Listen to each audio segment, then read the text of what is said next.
নমস্কার friends, welcome back to my channel Suma's beauty life. চলে এলাম আমি আরেকটি নতুন ভিডিও নিয়ে তোমাদের কাছে। বলো তোমরা সবাই কেমন আছো? আমি ভালো আছি। তো কালকে আমি লাস্ট একটা ভিডিও করেছিলাম, তারপর থেকে আর ভিডিও করা হয়নি। কালকে ওই একটাই ভিডিও করেছিলাম। আর কালকে তো সারাদিন মানে সন্ধ্যে 7টা থেকে 2টো লাইভ, বিভিন্ন জায়গায় বিভিন্ন লাইভ, ওগুলো একটু একটু করে দেখছিলাম। কারণ অতটা লং টাইম ধরে বসে থাকার ধৈর্য আমার নেই। তো আমি দেখেছি, মোটামুটি মোদ্দাটা বুঝে গেছি, মেন জিস্ট কী ব্যাপার সেই ব্যাপারটা বুঝে গেছি, এবং আগে থেকেই অ্যালার্ট করা ছিল সব ব্যাপারেই। তো আমি যেটা বলতে চাইছি সেটা হচ্ছে, কালকে লাইভে আমি যেটা সোমার লাইভ থেকে, সোমা ওয়ার্ল্ডের ইয়ে থেকে এসছে, তো সেখান থেকে আমি সেখানে আমি অনেকবার ওঠার চেষ্টা করেছিলাম, অনেকবার মেসেজ করেছিলাম। জানি না তারা দেখতে পেয়েছে কিনা, দেখতে পেয়ে ওভারলুক করেছে কিনা আমার জানা নেই, বাট আমার কিছু বক্তব্য ছিল সেইখানে লাইভে বলার জন্যে, বিশেষ করে ওই ম্যাডামের কাছে, সঙ্গীতা ম্যাডামের কাছে। তো সেই জন্যে আমি ওঠার অনেক চেষ্টা করেছিলাম, অনেকবার মেসেজ করেছিলাম, বাট ওটা ওঠানো হয়নি। যাই হোক, ওঠানো যখন হয়নি, আমার আর এখানে ভিডিও করে আর ভিডিওতে বলার কোনো প্রয়োজন নেই, আর আমি এই বিষয় নিয়ে আর ভিডিও করতে চাইও না। তো সেই জন্য আমি ভেবেছিলাম ওইখানেই বলবো। তো যাই হোক, সেটা যখন হয়নি আর দরকার নেই। তো আমার একটাই প্রশ্ন ছিল কালকে, যেটা বলার সেটা বলছি, আরও অনেক কিছু বলার ছিল, বাট সেটা এখানে আর বললাম না।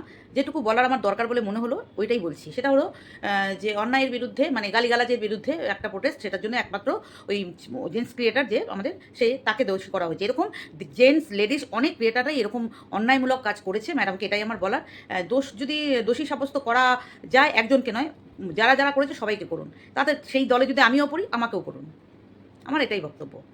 কারণ কেউ যদি একজনকে অ্যাটাক করেছে, সে যদি চুপ থাকতো, যে একটাও ভিডিও করেনি তাকে নিয়ে, তাহলে তবু তার রাইট থাকে যে হ্যাঁ, যেমন ওই উজ্জ্বল কণিকারা করেছে, যে দিনের পর দিন ওই দালাল যে তাদেরকে মেলাইন করার চেষ্টা করেছে দিনের পর দিন, এবং ক্যারেক্টার নিয়ে প্রত্যেকটা বাড়ির মেম্বারের ক্যারেক্টার অ্যানালাইজ করেছে নোংরা থেকে নোংরাতরভাবে। তো তারা বছরের পর বছর সহ্য করতে না পেরে লাস্টে একটা স্টেপ নিয়েছে, একটা স্ট্রাইক দিয়েছে, সেই স্ট্রাইকের জ্বালা মেটাতে আরও ভয়ঙ্করভাবে অ্যাটাক করেছে। তো এই হলো ব্যাপার। তো যাই হোক, আমরা কন্ট্রোভার্সি করতে এসেছি, আমাদের উচিত ভিডিও টু ভিডিও করা, বাট আমরা কেউ করি না। ম্যাডামকে বলছি, এটা আমরা কেউ করি না। কম বেশি গায়ে যখন মানে এতটাই আঘাত লাগে প্রত্যেকের, আমার যেমন আঘাত লাগে, আমি যখন অন্যকে বলি তারও আঘাত লাগে, তাই না? আমি যখন অন্যকে বলি তখন তারও আঘাত লাগে। তো আঘাতের পাল্টা জবাব আঘাত, আঘাতের পাল্টা জবাব আঘাত, এইভাবে কন্ট্রোভার্সি চলে যাচ্ছে। বাট ভিডিওর বাইরে থেকে, মানে ভিডিওতে যারা যেটা দেখাচ্ছে না, সেগুলোকে ওভারলুক করে তারা পুরো পরিবারে ঢুকে গিয়ে, যদি তাও সত্যিগুলো বলতো, তবু মানুষ মানতো যে না, হ্যাঁ সত্যিটাও বলেছে, কেন বলেছে। এটা তখন প্রশ্ন উঠতো যে আমার পরিবারে ঢুকে গিয়ে সত্যিটা বলেছে, কিন্তু কেন বলবে ভিডিওতে। হ্যাঁ, এরকমও মানুষ করে অনেক। কিন্তু যেগুলো নয়, পুরো মন গড়া, মন বানানো, গল্প বানানো, গল্পের গরু গাছে তোলার মতো কিছু জিনিস মানুষ এখানে প্রেজেন্ট করে ভিউজ কামাচ্ছে। এইটার আমি বিরোধিতা করলাম। না আমি করব, না কেউ করবে। ভিডিওতে দেখে, আমরা কন্ট্রোভার্সি ক্রিয়েটার, ভিডিওতে দেখে যেগুলো আমাদের মনে হবে ক্রিটিসাইজ করা যায়, আমরা সেইটাই নিয়েই ক্রিটিসাইজ করব। এবং এমন অশ্লীল ভাষা, হ্যাঁ, যে পাঠি নানা রকম নোংরা নোংরা মন্তব্য, হ্যাঁ, এইসব করে, তবু ধরো এই তুই তাকারি করে বলে, তবু মানা যায়। যে রাগে মানুষকে, যখন রাগ হয় কারোর উপর, তখন তাকে আর তুমি বেরোয় না। অনেকে বয়স এসব মানে না। এখানে এটা তো একটা প্ল্যাটফর্ম, এখানে বিজনেস পারপাস সবাই ভিডিও করে। তো এখানে বয়স কেউ কিছু মানে না। তো এখানে যাকে যা তুই তাকারি, 50-60 বছর কেউ তুই তাকারি বলছে, আবার মানে কি বলবো আর। তো যাই হোক, সে তুই তাকারি চলে, এইসব করছে। যারা নিতে পারবে তারা থাকবে, যারা নিতে পারবে না তারা ওয়াইটি ছেড়ে বেরিয়ে যাবে, এটাই নিয়ম। তো চলো, এগুলো তো হলো। তো আমার একটাই বক্তব্য ছিল যে যা অন্যায় এখানে এমন কেউ নেই যে করেনি, একটা দুক্কা ছেড়ে। বললাম না, প্রত্যেকটা জিনিসের ব্যতিক্রম থাকে, প্রত্যেকটা জিনিসের। তো এখানেও আছে, এমন ক্রিয়েটার আছে যাদের এই জায়গাটায় ঢোকানোই যাবে না। তারা তাদের নিজের জায়গায় বসে এত সুন্দর ভিডিও করে, তাদের শিক্ষাটাকে প্রদান করে, তাদের নলেজটাকে শেয়ার করে, মানুষকে কিছু শেখার জন্য এনার্জি ক্রিয়েট করে। এরকম চ্যানেলও কিন্তু আছে। তো বলবো না যে সবাই, তবে ম্যাক্সিমাম প্রত্যেকটা মানুষকে অ্যাটাক করেছে। এটা কিন্তু একদম 100% শিওর। কেউ বলতে পারবে না যে এমন ক্রিয়েটার নেই যে সে তাকে পার্সোনাল অ্যাটাক করেনি। কিন্তু এটা অন্যায় করা উচিত না। আর যেটা প্রফেশন নিয়ে, এটা আমার একটু খারাপ লেগেছে, ম্যাডামের উদ্দেশ্যেই বলবো এটা, যে চশমার দোকানের এই যে কোনো মানুষের প্রফেশন, চশমার দোকানে করুক আর কি বলবো, জুতোর দোকানে করুক, তাই না? সেটা তার কর্ম, সেটা তার কাজ। প্রত্যেকটা মানুষের কাজ, যে কর্ম করে পেটে রুজি জোগাড় করে, সেই কর্মটা তার কাছে ভগবানের তুল্য হয়। তো কোনো কর্মকেই, কোনো মানুষেরই নিচু করে দেখানোটা অপরাধ। সে যদি আমিও দেখিয়ে থাকি, আমিও অপরাধ করেছি, অন্য লোকও যদি দেখিয়ে থাকে, অন্য লোকও অপরাধ করে। এটাই আমার বক্তব্য। কিন্তু কেউ যখন টেম্পারমেন্ট মানুষের ঠিক থাকে না, যখন আমার কর্মকে কেউ ছোট করে, তখন অবভিয়াসলি আমি তার কর্মকে ছোট করে দেখাতে বাধ্য হই। তো এখানে চশমার দোকান বলে যে নিচু মানসিক একটা একটা নিচু দেখানোর মতো করে বলা হয়েছে চশমার দোকানের, এটা আমার খারাপ লেগেছে। সে যাকেই বলে, আর চশমার দোকানের যে ছেলেটি সঞ্জয়, সেও যদি কাউকে বিনা কারণে অন্যরকম নোংরা কথা বলে সেটাও আমি আপত্তি জানাবো। এই নয় যে আমি তাকে সাপোর্ট করি বলে তার অন্যায়গুলো আমি মেনে নেবো, না, এটা আমার ওয়ে নয়, এটা আমার মানে ভিডিও করার প্রসেস নয়।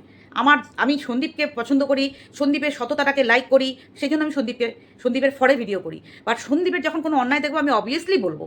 তাতে যদি সন্দীপ মনে করে দিদি আমার এগেনস্টে চলে গেল, না, যখন কোনো মানুষের সাপোর্টে আমি ভিডিও করবো তার অন্যায়টাও বলার রাইট রাখি বলে আমার মনে হয়। সঞ্জয় যদি কাউকে মতলবে কাউকে অ্যাটাক করে থাকে, যে ওকে অ্যাটাক করেনি বাট ও অ্যাটাক করেছে, তাহলে তো আমি ওর বিরুদ্ধে ভিডিও করবো, অবভিয়াসলি করবো। তা সঞ্জয় কেন, যে কোনো মানুষ হতে পারে, যে কোনো মানুষ হতে পারে। তো এবারে আমার কোনো পছন্দের ব্যক্তি এমন কাউকে পছন্দ করে, সে আমারও তাকে পছন্দ, কিন্তু তার সম্বন্ধে যখন ভিডিও করে অনেক সময় তখন মুখ খোলা যায় না, কিন্তু মুখ খোলা উচিত বলে আমি মনে করি। মুখ খোলা উচিত যে না, এটা তুমি অন্যায় বলছো, মানে সেও আমার পছন্দের, এও আমার পছন্দের, কিন্তু এই জিনিস এখানে হয় না। এখানকার সম্পর্কগুলো এতই ঠুনকো হয়, মানুষকে বলার সুযোগ দেওয়ার আগেই মানুষ সম্পর্ক ভেঙে ফেলে, মানুষকে বলার সুযোগ দেওয়ার আগেই মানুষ সম্পর্ককে নষ্ট করে ফেলে। তো যাই হোক, এইসব নিয়ে আমি আর কিছু বলছি না। আজকে তো মানডে, আজকে সেই সব ডেট। তো দেখা যাক সমাজসেবী ম্যাডাম কতটা কী করতে পারে। তবে আমাদের মতো নিরপেক্ষ ভিউয়ার্সদের আমি বলবো যে অন্যায় এখানে সবাই করেছে, কম বেশি অন্যায় সবাই করেছে, সবাই দালাল থেকে শুরু করে, সন্দীপের দিদিভাই থেকে শুরু করে, সঞ্জয় থেকে শুরু করে, আর কাদের নাম বলবো না, আমি সবাইকে হয়তো চিনি না, বাট অনেকে প্রচুর অন্যায় করেছে। তো দেখা হলে মোটামুটি সবারটা দেখাই উচিত, কোনো একজন আর নয়, তাই না? তো এটাই আমার বলার। চলো, আমাকে একটু আবার জল খেতে হবে। তো এলাম জল খেয়ে। আমি এখন দেখছি, আমি তো প্রীতমদের নিয়ে খুব কম ভিডিও করি, তো প্রীতম রিমি এখন ভালো সংসার করুক, সেদিকে কোনো ইয়ে নেই। সংসার করছে যখন ভালো, আর সে যখন বেরিয়ে গেছে, তার ডিভোর্স ছিল, চলো ঠিক আছে, ওকে। আর আমি মাঝে মাঝে ওই লাইভে যাই, ওই একটা দুটো কমেন্ট করি প্রীতমের মায়ের লাইভে, কারণ ওনাকে আমার প্রথম থেকেই একটু শান্ত স্বভাবের মনে হয়েছে। সেই জন্য আমার কোনো একটা দিক থেকে আমার একটু সফট কর্নার আছে ওনার ওপর, সেই জন্য আমি ওনার লাইভে মাঝে মাঝে অ্যাটেন্ড করি। সরি। আচ্ছা, এবার আমি আসি আমাদের সেই দীর্ঘ দিন ধরে 8 মাস ধরে চলা পথযাত্রী কন্টেন্ট, সেটা হচ্ছে নাটি, মানে সন্দীপের প্রাক্তন স্ত্রী। তো তার আজকে একটা ভিডিও দেখলাম। তো আমি বলি কি, আমার মনে হয়, আমার এটা অবজারভেশন, জানেন তো বন্ধুরা, এটা আমার অবজারভেশন, যে ও যে জামাগুলো কিনেছে না, আজকে একটা ভিডিও দেখলাম, তাতে করে ওর ভিডিওটা দেখার পরে আমি ভিডিও করতে বসলাম। তো আগের একটা কথা বলিনি, যেটা আমার মনে হচ্ছে, সেটা হচ্ছে যে 8 মাস আগে না, হ্যাঁ, ও বাড়ি থেকে ছেড়ে বেরোনোর পর জাস্ট 3 নম্বর বা 4 নম্বর ভিডিওতে কিন্তু ও বলেছিল ওর বন্ধুর সাথে ও গিয়ে এটা করে এসছে, ওই বাচ্চার কাস্টাডি নেওয়ার জন্য অ্যাপ্লাই করতে গেছিলো ওর ভঙ্গিকে, মানে ওর যে বান্ধবীটা, ঠিক আছে, সেই বান্ধবীটা নিয়ে করে এসেছিলো। তো সেইটার কি খবর, নাটিকে আমার একটু জিজ্ঞেস করার আছে, সেইটার কি খবর। তা একটা লিগালি প্রসেস এগোতে কতদিন সময় লাগে, একটা বাড়িতে নোটিশ যেতে কতদিন সময় লাগে বন্ধুরা, কতদিন সময় লাগে? তো সেইটা কি জাস্ট ভিউজের জন্য করেছিলিস তুই? ভিউজের জন্যে, যে ভিউজ পাবো, এটা এই ছেলের নামে এটা করতে যাচ্ছি, কোর্টে যাচ্ছি, যা এখানে তো দেখছি কোর্ট কাছারি উকিল হ্যানা তানা এইসব দিয়ে ভিডিও করলে মানুষ অনেক ভিউজ পায়, তো এই জন্য হয়তো অনেক কিছু করে থাকে। তো ও মনে হয় এটাই করেছিল, তা নাহলে এখনও পর্যন্ত সন্দীপের বাড়িতে কিন্তু নোটিশ গিয়ে পৌঁছায়নি, অতএব পাওয়ারও কোনো প্রশ্ন নেই। তো ওইটা ও মিথ্যে কথা বলেছিল, ওইটাও মিথ্যা। ও তো এমনিতেও অনেক মিথ্যে কথা বলেছে, তোমরা দেখবে অনেকের ভিডিও দেবে, ইপসিতার ভিডিও দেবে, ইপসিতা প্রত্যেকটা ভিডিওতে বলে দেয় ও কোথায় মিথ্যে কথা বলেছে। তো বলে দিল মিথ্যে কথা, ও মানে আরামসে ও মিথ্যে কথাটা বলে দিল যে আমার ছেলের জন্য অ্যাপ্লাই করতে গেছিলাম, আমার ছেলের কাস্টাডি নিয়ে। 3 নম্বর, মেবি 3 নম্বর কি 4 নম্বর ভিডিও নাটির। তো গেল, এই একটা পয়েন্ট গেল। আর দ্বিতীয়ত হচ্ছে, নাটি আমার ভিডিও হয়তো দেখেছে, আমি একটা ভিডিওতে দেখে বলেছিলাম যে ওর ঠাকুমাকে সবজি কাটানোর জন্যে। তো আজকের ভিডিওতে দেখলাম যে ওর ঠাকুমাকে বসে সবজি কাটাচ্ছে। তো আর খুব গরমে কাহিল, সত্যিই তো গরম, প্রচণ্ড গরম। আর ওখানে সন্দীপদের বাড়িতে তো এসি ছিল, একটা এসি আছে, দ্বিতীয় আবার নিশ্চয়ই আবার ওপরের রুমে একটা এসি লাগাবে, এটা তো লাগাতে হবে, ওই গরমেও থাকতে পারবে না। তো এদের বাড়িতে তো এই অবস্থা, তো এসি ছাড়া কি মানুষ বাঁচে না? অবশ্যই বাঁচে, আমাদেরও তো এসি ছাড়াও আমরাও জীবন কাটিয়েছি, কিন্তু আজকে এখনকার টেম্পারেচার এত বেড়ে গেছে এখন, তো সেই জন্য এখন আর এসি ছাড়া খুব কম মানুষ, মানে যারা একবার থেকে এসছে, যারা একবার এসির হাওয়া খেয়ে অভ্যাস করে নিয়েছিল, তাদের পক্ষে কাটানোটা খুব কষ্ট। আর যারা এখনও নেই তারা কিন্তু হ্যাবিচুয়েটেড হয়ে যায়, তাদের শরীরটা ওইভাবে নিয়ে নেয়। তো এই নাটি কিন্তু ওইখানে এসির হাওয়া খেয়েছে, কিন্তু এখানে ওর গরমে অবশ্যই কষ্ট হবে। কর্মের ফলে কষ্ট, এইরকম একটা ছোট্ট কষ্ট ভগবান দিল যে যেমন কর্ম তুই করেছিস তার এইরকম কষ্টটা তোকে নিতে হবে। আর একটা জিনিস যেটা লাগলো, ঠাকুমাকে বসে ইয়ে করাচ্ছে, কি বলে, সবজি কাটাচ্ছে। হ্যাঁ, এটাই নিয়ম। বাড়িতে যখন এতগুলো মেম্বার তো কম নয়, দাদা, বৌদি, ঠাকুমা, হ্যাঁ, মা, তুই, তারপরে আবার তোদের ওই কী বলে, ওই তোর ওই ইয়েটা পোকলা, এতগুলো মানুষের রান্নাবান্না তো করতে হয়। পোকলাও তো এখানে এসে থাকে, বা এটা তো আমরা স্যাঙ্গুইন হয়েই গেছি, তাই না, যে পোকলাও এখানে এসে থাকে। কারণ একটা ভিডিওতে আমি আওয়াজটা, ওই যেদিন ওই একটা মাঠের মধ্যে নিয়ে গেল, তখন একটা মেল আওয়াজ পাওয়া গেছে, ওইটা মনে হলো আমার পোকলার আওয়াজ। কারণ পোকলার কথাগুলো যেমন একটু আলাদা, একদম আলাদা, একদম যে কথাগুলো বলে না, প্রনাউন্সিয়েশনটা প্লাস গলার ভয়েসটা আমার ফোকলা লাগলো। তো ফোকলা ওখানে ক্যামেরা ধরেছিল, ওটা সোনাই কাকার নাম বলে, সোনাই কাকা বলে, বাট সোনাই মানে ওই ওর মনে হলো না আমি, ও মনে হলো পোকলা। তো এতগুলো মানুষ যাদের বাড়িতে মেম্বার থাকে তাদের বাড়িতে নিশ্চয়ই এইভাবে ভাগ করে দেওয়াই উচিত। এটা আমি সাপোর্ট করি যে এই গরমে একটি মানুষ, মানে ওর মা, মানে অমাবস্যা দেবী, তো উনি এতদিন ধরে এতগুলো মানুষের রান্না দুবেলা তিনবেলা, খুব কষ্টদায়ক। তো যেই রান্নাটা করুক, সবজিটা যদি একজন জায়গায় বসে বসে কেটে দেয়, টেবিলে বসেই হোক, চাকু দিয়েই হোক, সমস্ত সবজিগুলো যদি জোগাড় করে কেটে রেডি করে ধুয়ে রেডি করে দেয়, রান্নাটা করতে অনেক সহজ হয়। একার উপর সব কিছু ফেলে দেওয়া খুব মুশকিল। তো এটা ভিডিওটা আমার মনে হয় দেখেছে। আর ওই পুজো দেওয়ার ব্যাপারটা, তো ঠাকুমা দেখলাম ওর সাথে ওপরে গেল, ও প্রমোশনের ভিডিও শ্যুট করার জন্য দোতলার উপরে ঠাম্মা হেঁটে হেঁটে হেঁটে ওর জিনিসপত্রগুলো নিয়ে নামলো। তো দিনে একবার ঠাম্মা কি উপরে উঠতে পারে না? পুজো কাজটা যদি দিয়ে দেয়, উনি সকালবেলা উঠে স্নান করে যদি পুজোটা করে দেয় আর সবজিটা কেটে দেয়, এই দুটো কাজ যদি ঠাম্মা করে, আর এইদিকে গামলাও যদি মাকে কিছুটা হেল্প করে, তো মনে হয় না এত অসুবিধা। তারপর বৌদি আছে, হ্যাঁ, বৌদিকে তো এখন পাঠিয়ে দিয়েছে ওইখানে, জানি না কেন। তো যাই হোক, তো এত কাজের চাপ মনে হয় না। কোনো মানুষের বাড়িতে এত মেম্বার থাকলে কাজগুলোকে ভাগ করে দিতে হয়, তাহলে একজনের উপর এত প্রেশার পড়ে না। এটা আমার মনে হলো, তাই আমি বললাম। আর বাকি রইল ওর ছেলের জামা কাপড় কেনা। তো এত লং প্রসেস যে চলছে এদের ইয়েটা, সেই তো বলেছিল 8 মাস আগে, সেটা তো মিথ্যে। তো এখনও ওই কোন সমাজসেবীর কাছে গেছিলো না সমাজসেবকের কাছে গেছিলো, তারও কোনো হদিশ পেলাম না, কোথায় কি মেল করলো তারও কিছু হলো না। তো জামাগুলো মনে হয় পড়তে পারবে না। নাটি, বুঝতে পেরেছিস? তোর ওই কেনা জামা তোর ওই কিষাণও পড়তে পারবে না। কারণ তুই যা লং প্রসেস যে ছেলে আনার ব্যবস্থা করছিস, আদৌ তুই করিসনি, আর করলেও পাবি কিনা সন্দেহ আছে। তোর ছেলেটা যেখানে আছে ওর বাবার কাছে খুব ভালো আছে, পারলে কাউকে দিয়ে জামাগুলো পাঠিয়ে দে, ওইখানেও পরে নেবে, কাউকে পারলে পাঠিয়ে দে। তোরা যেমন দুজন আছিস, ফোকলা ফোকলি, তোরা থাক, মানে তোর ওখানে গিয়ে আর কাজ নেই। তোকে মেলানোর ব্যাপারটা যদি আসে কখনো, তাহলে তো অন্য রকমই একটা পিকচার আসবে সামনে। তো আর আমি সন্দীপের ভিডিও সেইভাবে দেখিনি, কে নতুন একজন এসছে বললো, তার একটু শুনেছি, আমি ডিটেলস জানি না, সেই জন্য আমি এই ব্যাপারটা নিয়ে আর কিছু বলতে পারলাম না। তো আমি যেটুকু দেখলাম তোর মানে নাটির ভিডিওটা দেখলাম, সেই জন্য আমি এটুকু বলতে পারলাম। আর ওই জামাগুলো দেখি আর ভিউজ কামাস না, দেখ, সত্যি কথা বলছি, ওই রকম জামা দেখি আর ভিউজ কামাস না, ছেলের নাম ভাঙি আর ভিউজ। নিজের ক্রিয়েটিভিটি দেখা।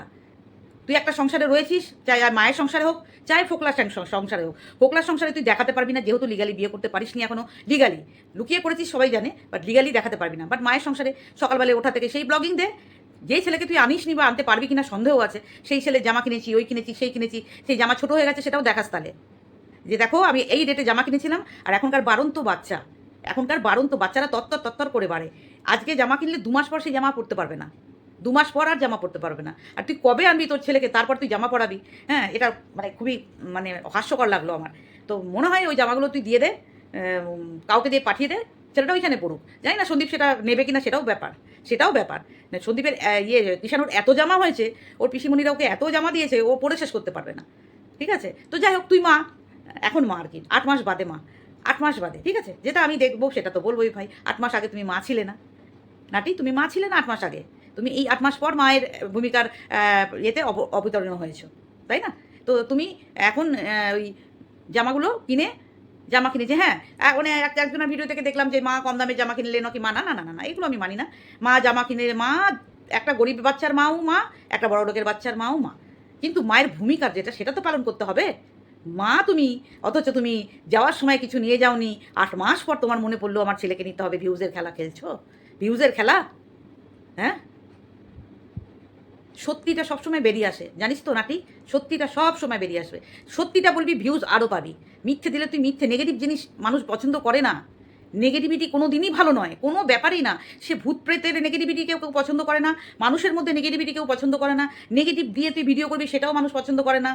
হ্যাঁ, তো তুই ওই আনবো, ছেলে জামা কিনেছি আর কদিন পর আসতে চলেছে, টাইটেলে খেলে, ভিডিওতে কিছুই নেই, ছেলের নাম নেই, উচ্চ নেই, বাচ্চ নেই, এইসব করলাম। যেদিন আনতে পারবি সেই দিন ঘটা করে বলবি যে হ্যাঁ আনলাম, এই যে ছেলে আনলাম, এটাকে বলে অনেস্টি। তুই তো প্রথম থেকে মিথ্যে কথা বলে এসেছিস, প্রথম দিন থেকে, যেদিন থেকে তুই ভিডিও শুরু করেছিস সেই দিন থেকে তোর মিথ্যে কথা চালু হয়ে রয়েছে। হুম, চলো বন্ধুরা, এটাই নাটির ভিডিওটা দেখলাম তাই এটুকু বললাম, যে ঠাকুমা এখন একটু সবজি কেটে দিল দেখলাম আজকে, তো সেটুকুই বললাম। আর বাকি তো আমার নিজের মনের কথা কিছুটা বললাম আগে।